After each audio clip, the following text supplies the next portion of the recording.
당신은 15살 때 자신의 노트에 신은 존재하지 않는다라고 쓴 남자가 20세기 가장 영향력 있는 기독교인이 되었다는 사실을 알고 있었나요? 믿기 힘들게 들리죠? 하지만 바로 이것이 C.S. 루이스에게 일어난 일이었습니다. 이제 당신을 놀라게 할 부분이 있습니다. 루이스가 20년 넘게 거부했던 신앙에 마침내 자신을 맡겼을 때 그는 단순히 평범한 기독교인이 된 것이 아닙니다. 그는 그의 삶을 완전히 변화시킨 단순하지만 강력한 실천법을 발견했습니다. 이 영적 규율은 깊은 고통의 순간에도 그를 지탱했습니다. 9살 때 어머니를 잃었을 때, 제1차 세계대전에 참혹함을 견뎌냈을 때, 아내 조이를 암으로 잃어 그녀를 품에 안았을 때, 심지어 자신의 죽음을 마주할 때까지도 말입니다. 그리고 가장 놀라운 것은 이 비밀은 복잡한 신학, 끝없는 금식 혹은 신비로운 체험과는 아무런 관련이 없었습니다. 단순하면서도 아마 당신 집에도 있을 법한 것이었지만 얼마나 강력한 변화를 가져올 수 있는지 상상조차 못했을 것입니다. 루이스의 비밀은 시편에 있었습니다. 시편은 그의 힘의 열쇠이자 어떤 폭풍 속에서도 빛과 희망의 원천이 되었습니다. 그리고 가장 좋은 점은 당신도 이 방법을 적용할 수 있다는 것입니다. 오늘 당신이 자신의 싸움을 겪고 있을 수도 있습니다. 직장에서의 압박, 가족 문제, 혹은 오직 당신만 아는 고통일 수도 있습니다. 그러나 시편이 루이스를 지탱했듯 그것은 당신도 지탱할 수 있습니다. 오늘 당신이 끝나지 않을 것 같은 일에 갇혀 있다고 느낄 수도 있습니다. 무너져가는 관계를 마주하고 있을 수도 있고, 사랑했던 사람을 잃은 고통이나 아무 의미가 없다고 느끼는 공허함을 경험하고 있을 수도 있습니다. 그렇다면 알아두세요. 당신은 혼자가 아닙니다. 제가 나눌 이야기는 당신의 영혼이 꼭 들어야 할 이야기일 수 있습니다. 왜냐하면 C.S. 루이스는 단순히 폭풍을 견뎌낸 것이 아니라 모든 고통을 힘으로 바꾸고 오늘날까지 사람들의 삶을 변화시키는 작품을 남겼기 때문입니다. 이것은 당신에게도 희망이 있다는 의미입니다. 1929년이었습니다. 30세의 루이스는 옥스퍼드의 자신의 서재에서 중세 문학 서적에 둘러싸여 있었습니다. 그는 이미 존경받는 학자였지만 내면은 공허했습니다. 그는 삶의 절반을 신앙의 어떤 개념도 거부하며 오직 이성이 전부라고 믿고 살아왔습니다. 하지만 무언가 변하기 시작했습니다. J.R.R. 톨킨, 오웬 바필드 같은 가까운 친구들과의 대화가 그의 확신을 흔들기 시작했습니다. 무신론에 대한 작은 의문들이 생기기 시작했습니다. 그러던 어느 평범한 밤, 매그달렌 대학의 조용한 복도를 걷던 루이스는 스스로 영국에서 가장 마지못한 회심이라고 불렀던 경험을 했습니다. 바로 그 순간 그는 기독교 신앙에 자신을 맡겼습니다. 그리고 그 단계에 들어설 때 그는 절반만 한 것이 아니었습니다. 그는 중세 문학 텍스트에 쏟던 열정과 규율로 성경에 몰두했습니다. 하지만 그가 진정으로 발견한 곳은 시편이었습니다. 그는 독특한 것을 발견했습니다. 단순한 이론이나 지식이 아니라 마음에 직접 말을 걸 수 있는 살아있는 언어였습니다. 자신의 영혼을 돌보기 위해 루이스는 단순한 습관을 만들었습니다. 매일 아침 커피도 마시기 전에 그는 시편을 읽었습니다. 단순한 종교적 의무로서가 아니라 하나님 앞에서 있는 그대로의 삶과 매일 만나는 시간으로서였습니다. 그가 발견한 것은 놀라웠습니다. 시편 기자들은 아무것도 숨기지 않았습니다. 그들은 울고 소리 지르고 불평하고 질문하며 감사하고 기뻐하며 항상 같은 강도로 표현했습니다. 이것은 루이스에게 중요한 깨달음을 열어주었습니다. 신앙은 가면이 아니라 정직함으로 이루어진다는 사실입니다. 제2차 세계대전이 시작되고 그는 공포와 절망에 빠진 사람들에게 라디오로 말을 전했을 때 하나님께서 고통 속에서 어떻게 일하시는지 시편이 그에게 보여주었습니다. 나중에 그는 조이 데이비드먼을 만났습니다. 이혼한 미국 작가이자 두 아이의 어머니. 그는 뜻밖의 늦은 사랑에 대한 감사를 표현할 단어를 시편에서 찾았습니다. 그리고 결혼 후 단 4년 만에 조이가 암으로 세상을 떠났을 때 루이스는 시편을 놓지 않았습니다. 오히려 시편 속에서 하나님에 대한 분노조차 기도로 바꿀 용기를 찾았습니다. 그는 고통의 해부라는 책에서 시편이 자신의 고뇌를 솔직하게 표현할 수 있게 허락하면서도 신앙을 잃지 않게 해주었다고 썼습니다. 루이스의 비밀은 단순하지만 강력했습니다. 매일 아침 몇 구절의 시편을 읽는 것, 쉽게 답을 얻으려 하거나 값싼 위로를 찾는 것이 아니라 오래된 그 말씀이 자신 안에서 울리게 두는 것이었습니다. 그는 멀리서 바라보는 관객이 아니라 인간과 신성 사이에 살아있는 대화에 참여하는 사람처럼 읽었습니다. 루이스는 시편이 일종의 지도와 같다는 것을 발견했습니다. 어떤 광야도 건널 수 있도록 돕는 영적 안내서였습니다. 그는 시편에서 감정적이고 영적인 완전한 안내를 발견했습니다. 감사할 때, 두려울 때, 고백할 때, 기쁠 때, 모든 것이 잃어버린 것처럼 느껴질 때까지 모든 순간에 맞는 말씀이 있었습니다. 마치 하루하루 자신의 영혼이 필요로 하는 대로 하나님과 연결될 수 있는 150가지 길을 가진 것과 같았습니다.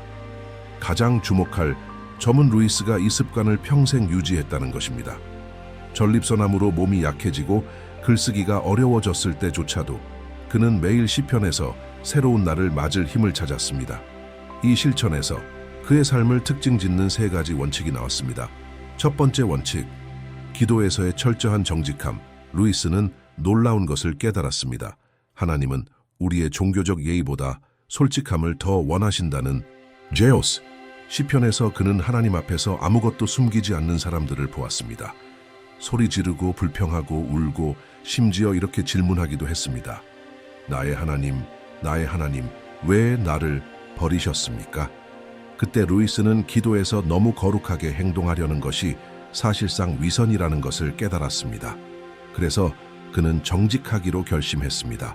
화가 났을 때는 하나님께 화가 났다고 말했고 두려울 때는 자신의 두려움을 고백했습니다. 하나님이 멀게 느껴질 때는 그 거리를 솔직하게 이야기했습니다. 그리고 그가 발견한 것은 무엇일까요? 이 정직함이 하나님을 멀리하게 만드는 것이 아니라 진정한 관계를 위한 실제 공간을 만들어준다는 것이었습니다. 이것이 시편 62편에서 울려 퍼집니다. 여러분, 항상 그를 의지하라. 마음을 그 앞에 쏟아놓으라. 하나님은 우리의 피난처이시다. 시편 62편에 쏟아놓으라라는 단어가 바로 이것을 보여줍니다. 필터나 가면 없이 마음을 여는 것. 루이스는 하나님이 우리가 편집된 버전을 원하시는 것이 아니라 있는 그대로의 진짜 우리 자신을 원하신다는 것을 이해했습니다. 두 번째 원칙, 신성한 일상. 루이스는 영감을 받거나 위기 상황에서만 시편을 읽지 않았습니다. 그는 이것을 매일의 습관, 영혼을 지탱하는 영적 닻으로 만들었습니다. 주변에 무슨 일이 일어나든 이 꾸준함은 그의 신앙의 확고한 기초가 되었고 가장 큰 폭풍 속에서도 그를 지탱할 수 있었습니다. 흥미로운 점은 이 실천이 무겁거나 규칙으로 가득 차 있지 않았다는 것입니다. 어떤 날은 한 편의 시편만 읽었고 다른 날은 여러 편을 읽었습니다. 중요한 것은 양이 아니라 규칙성이었습니다. 마치 식물을 돌보는 것과 같았습니다. 하루에 물을 조금 주든 많이 주든 상관없습니다. 식물을 살아있게 하는 것은 지속적인 보살핌입니다. 루이스는 이를 시편 1편의 말씀에서 확인했습니다. 오직 여호와의 율법을 즐거워하며 그의 율법을 주야로 묵상하는 자로다. 그는 시냇가에 심어진 나무와 같아서 시절을 따라 열매를 맺으며 그 잎사귀가 시들지 아니함 같으니 하는 일마다 형통하리로다. 잘 물준 나무의 이미지는 그가 경험한 것을 정확히 보여주었습니다. 여정의 가장 건조한 시기에도 영적 삶이 살아있고 푸르게 유지된다는 것. 세 번째 원칙, 관점의 변화. 루이스가 발견한 마지막 비밀은 시편이 단순히 우리가 느끼는 것을 표현할 뿐만 아니라 우리의 감정과 상황을 바라보는 방식을 변화시킨다는 것입니다. 그는 종종 고통이나 의심으로 기도를 시작했지만 끝날 때는 더 확신에 차고 희망으로 가득 차 있었습니다. 시편은 기도의 시작에서 느낀 감정과 다른 것을 느끼게 하는 힘을 가지고 있습니다. 그것은 우리의 시야를 재조정하며 순간의 문제보다 더 큰 진리가 있음을 상기시켜 줍니다. 루이스는 하나의 패턴을 발견했습니다. 많은 시편이 슬픔 속에서 시작하지만 찬양으로 끝납니다. 어려움이 갑자기 사라져서가 아니라 그것을 바라보는 방식이 바뀌기 때문입니다. 시편 기자는 하나님이 누구신지, 그분이 이미 행하신 일과 앞으로 이루실 약속을 상기시킵니다. 상황은 그대로지만 마음은 변화합니다. 루이스는 이것을 수없이 경험했습니다. 그는 아침을 걱정으로 시작했지만 시편과 시간을 보낸 후에는 불안이 신뢰로 바뀌었습니다. 빠른 답을 찾았기 때문이 아니라 자신의 고통보다 더 큰 시야를 발견했기 때문입니다. 이 원칙은 시편 34:1에서 분명히 나타납니다. 여호와를 항상 찬양하리니 그의 찬양이 내 입에서 끊이지 아니하리로다. 루이스는 이것이 강제로 이루어지는 것이 아니라 상황을 넘어 바라볼 줄 아는 영혼의 자연스러운 열매임을 이해했습니다. 그리고 아마 지금 이 말이 당신의 마음에도 울림을 주고 있을 것입니다. 아마도 당신은 루이스를 지탱한 동일한 영적 힘이 필요함을 느낄 수도 있습니다. 그렇다면 댓글에 시편이라고 남겨주세요. 얼마나 많은 분이 이 영적 발견의 여정을 시작할 준비가 되었는지 알고 싶습니다. 왜냐하면 루이스가 자신의 삶에서 발견한 것은 성경 자체의 메시지와 맞닿아 있기 때문입니다. 단순하지만 깊은 원칙들이 있어 당신의 신앙을 지탱하고 어떤 폭풍 속에서도 맞설 수 있는 힘으로 바꿔줄 수 있습니다. 루이스의 경험에서 본 3가지 원칙은 개인적인 발명품이 아니었습니다. 그것들은 성경 자체에 깊이 뿌리를 두고 있습니다. 기도에서의 철저한 정직함은 이미 시편에 있었고 예수님 자신에 의해 확인되었습니다. 겟세마네에서 아버지의 뜻대로 이루어지이다라고 기도하셨을 때 예수님은 인간의 의지가 다가올 일을 거부할 때조차 하나님께 우리의 내적 싸움을 가져갈 수 있음을 보여주셨습니다. 신성한 일상의 규율 역시 새롭지 않았습니다. 이는 구약에서 가르친 영적 삶의 패턴에 있습니다. 신명기 6:6-7에서 우리는 이렇게 읽습니다. 오늘 내가 내게 명하는 이 말씀을 너의 마음에 두고 자녀에게 부지런히 가르치며 집에 앉았을 때이든 길을 갈 때이든 누웠을 때이든 일어날 때이든 이를 말할지니라. 루이스는 단지 이 오래된 지혜를 재발견했을 뿐입니다. 하나님의 말씀을 언제나 곁에 두는 습관, 그리고 시편에서 그가 경험한 관점의 변화는 이 책의 목적 자체를 보여줍니다. 하나님의 백성에게 희망을 새롭게 주는 것. 바울이 로마서 15:4에서 쓰듯이 과거에 기록된 모든 것은 우리에게 교훈을 주기 위해 기록되었으니 성경을 통해 인내와 위로를 얻어 희망을 가지게 하려 함이라. 루이스는 이것을 실제로 경험했습니다. 아름다운 이론이 아니라 가장 어려운 순간에 진정한 힘으로 바뀐 원칙들입니다. 그의 아내 조이가 암 진단을 받았을 때 그를 지탱한 것은 철학이나 지성이 아니라 바로 이러한 영적 습관들이었고 그에게 계속할 용기와 신앙을 주었습니다. 조이가 암 진단을 받았을 때 루이스는 부정이나 인위적 낙관으로 반응하지 않았습니다. 대신 그는 두려움과 고통을 하나님께 직접 가져갔고 시편에서 배운 정직한 언어를 사용했습니다. 조이의 마지막 생애 몇 달 동안 그는 일기에 이렇게 적었습니다. 기도가 하나님을 바꾸는 것은 아니지만 기도하는 자를 바꾼다. 이 깨달음은 그의 시편과 함께한 아침에서 비롯되었습니다. 시편에서 루이스는 기도의 목적이 하나님을 설득하여 우리의 뜻을 이루게 하는 것이 아니라 우리의 마음을 하나님의 뜻에 맞추는 것임을 이해했습니다. 조이가 세상을 떠났을 때 루이스는 고통의 문제를 있는 그대로 개인적으로 직면했습니다. 그리고 수십 년간 시편을 읽으며 쌓아온 그의 규율이 그에게 슬픔을 신앙을 잃지 않고 견뎌낼 수 있는 언어를 제공했습니다. 그는 하나님에 대한 분노조차 진정한 기도가 될 수 있음을 발견했습니다. 삶의 마지막 순간 자신의 죽음을 마주했을 때도 시편은 그와 함께 있었습니다. 그것은 그에게 평화를 주었습니다. 루이스는 체념한 사람이 아니라 하나님의 성품을 신뢰하는 법을 배운 사람으로서 세상을 떠났습니다. 비록 모든 길을 이해하지 못했지만 말입니다. 이제 질문이 남습니다. 당신은 어떻게 이 원칙들을 자신의 여정에 적용할 수 있을까요? 루이스가 수많은 폭풍 속에서 지탱할 수 있었던 내면의 힘을 어떻게 개발할 수 있을까요? 첫 번째 단계는 기도에서 철저한 정직함을 받아들이는 것입니다. 아름다운 말이나 완벽한 영성으로 하나님을 감동시키려 하지 마십시오. 마음속 진실을 가지고 하나님께 나아가세요. 당신의 고통, 기쁨, 분노, 감사와 함께 화가 날 때는 하나님께 화가 났다고 말해야 합니다. 두려울 때는 그 두려움을 하나님 앞에 고백해야 합니다. 혼란스러울 때는 그 혼란을 솔직히 고백해야 합니다. 이것이 진정한 신앙을 위한 공간을 여는 철저한 정직함입니다. 두 번째 단계는 자신만의 신성한 일상을 만드는 것입니다. 루이스와 똑같을 필요는 없습니다. 아침 15분이 될 수도 있고 잠들기 전 몇 순간일 수도 있습니다. 중요한 것은 시간이 아니라 꾸준함입니다. 루이스가 깨달았듯이 하루 한 구절이라도 규칙적으로 읽는 것이 한 번에 성경 전체를 읽고 몇 주간 손도 대지 않는 것보다 낫습니다. 세 번째 단계는 성경적 관점의 변화를 신뢰하는 법을 배우는 것입니다. 상황이 어려울 때 단순히 문제만 바라보는 대신 하나님이 그 상황을 어떻게 보시는지 찾으려고 노력해야 합니다. 시편이 강력한 이유가 바로 여기에 있습니다.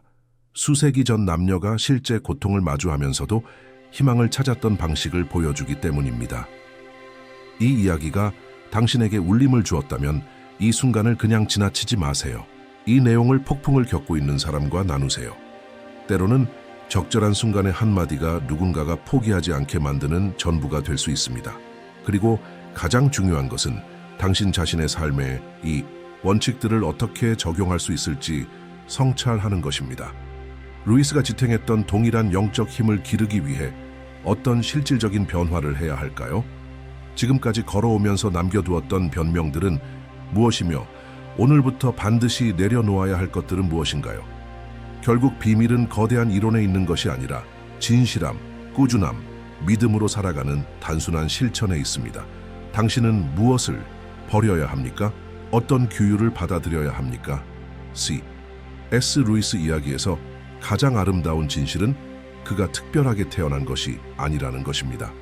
그는 비범한 신앙이나 초자연적 영적 힘을 가지고 태어나지 않았습니다. 반대로 그는 깊이 인간적이었으며 우리와 마찬가지로 의심, 두려움, 분노, 좌절로 가득 차 있었습니다. 차이를 만든 것은 단순하지만 꾸준한 실천을 통해 자신의 영적 삶을 의도적으로 가꾸기로 한 결정이었습니다. 그는 영적 힘이 소수에게 주어진 마법 같은 선물이 아니라 내면의 성장을 위해 투자할 의지가 있는 누구나 개발할 수 있는 것임을 발견했습니다. 루이스는 확신에 찬 무신론자에서 역사상 가장 위대한 기독교 작가 중 한 명으로 변모했습니다. 그것은 놀라운 신비 체험 때문이 아니라 매일의 작은 선택 덕분이었습니다. 그는 매일 성경을 읽기로 선택했고 기도에서 정직하기로 선택했으며 어려움 속에서 하나님의 관점을 구하기로 선택했습니다. 오늘 당신도 동일한 기회를 가질 수 있습니다. 자신의 영적 강화 여정을 시작하고 루이스가 폭풍 속에서 지탱할 수 있었던 내적 회복력을 개발하며 아마도 존재조차 몰랐던 내면의 힘을 발견할 수 있습니다. 비밀은 폭풍이 지나가기를 기다리는 것이 아니라 바람과 비가 주변 모든 것을 쓰러뜨리려 해도 흔들리지 않도록 깊은 영적 뿌리를 내리는 데 있습니다. 가장 강한 바람이 불어도 루이스는 시편을 통해 흔들리지 않는 법을 발견했습니다. 그리고 당신도 같은 길을 걸을 수 있습니다. 기억하세요. 20년 넘게 스스로 무신론자라고 선언한 사람이 역사상 가장 영향력 있는 기독교 목소리 중 하나가 될 수 있었다면 하나님께서 당신을 통해 무엇을 이루실 수 있을지 상상해 보세요. 루이스가 자신의 가장 큰 고통 속에서도 희망과 목적을 찾았다면 당신도 찾을 수 있습니다. 당신의 이야기는 마주한 폭풍으로 정의될 필요가 없으며 그것을 맞설 영적 힘으로 정의될 수 있습니다. 오늘 시작하세요. 작게 시작하더라도 시작하세요. 당신 안에는 이미 하나님이 당신을 강하고 회복력 있으며 영적으로 성숙한 사람으로 만들기 위해 필요한 모든 것이 있습니다. C.S. 루이스의 유산은 분명한 진실을 보여줍니다. 시작하기에 너무 늦은 때는 없으며 변하기에 너무 늦은 때는 없고 이미 당신 안에 존재하며 꽃피기를 기다리는 영적 힘을 깨우기에 늦은 때도 없습니다.